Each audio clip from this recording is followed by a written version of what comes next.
Program Director, our distinguished panel of guests, leaders of various youth formations and civil society organizations, captains of industry, a very good morning to you all. Let me start by saying that insofar as these are exciting times, well, challenging times for young South Africans and youth globally, these are also very exciting and inspiring times. I say this because of the renewed optimism and transformative thinking currently occupying the minds of many young people, both locally and globally.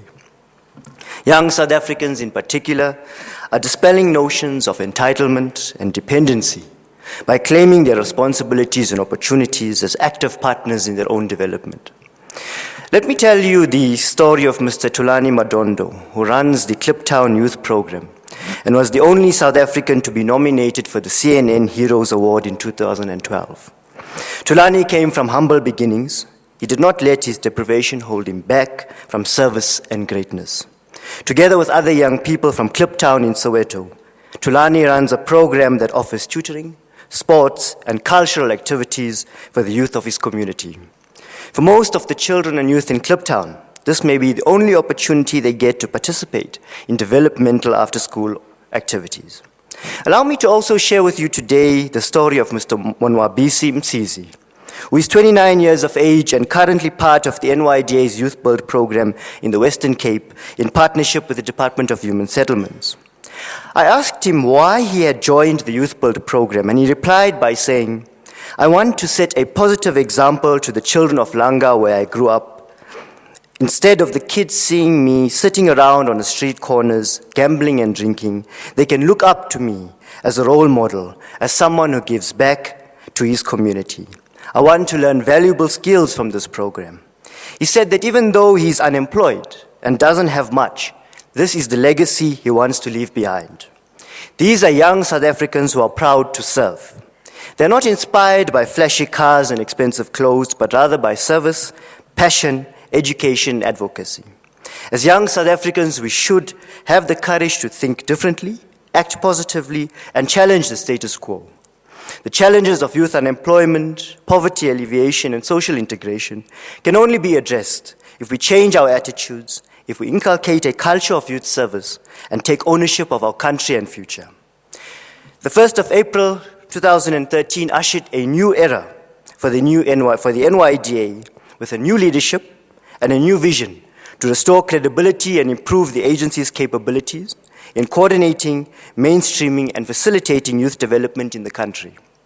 This is why the NYDA exists in the first place, to coordinate youth development matters across the country, to mainstream youth issues into society, and to facilitate youth development with all sectors of society.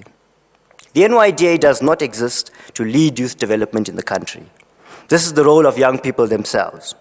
As young South Africans lead the struggle for a better country and a better life, the NYDA, working together with other state entities and the private sector, will attempt to support and contribute to an enabling environment.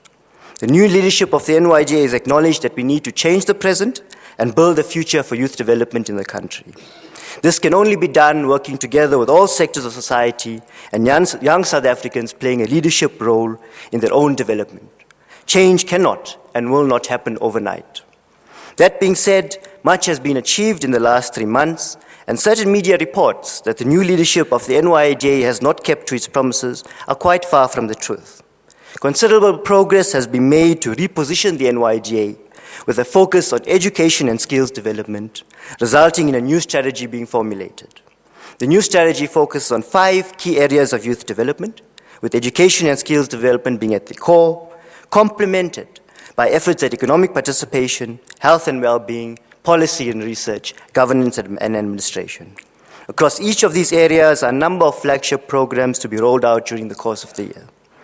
These flagship programs will serve as tangible deliverables emanating from the new strategy that will be comprised of current and existing programs. The new plan for youth development in the country focuses on education, skills, jobs, and business. It involves improving the levels of education and the quality of that education to make young people more employable, improving the skills levels of young South Africans, facilitating more opportunities and support for young entrepreneurs and cooperatives, and a call for more job opportunities to be created for young people to be employed. The new plan offers an opportunity for all social partners to join us and work together for improving the lives of young South Africans. We welcome all to be part of this change for meaningful and sustainable youth development. In closing, let me also use this opportunity to wish Madiba well on behalf of the youth of the country. Thank you very much.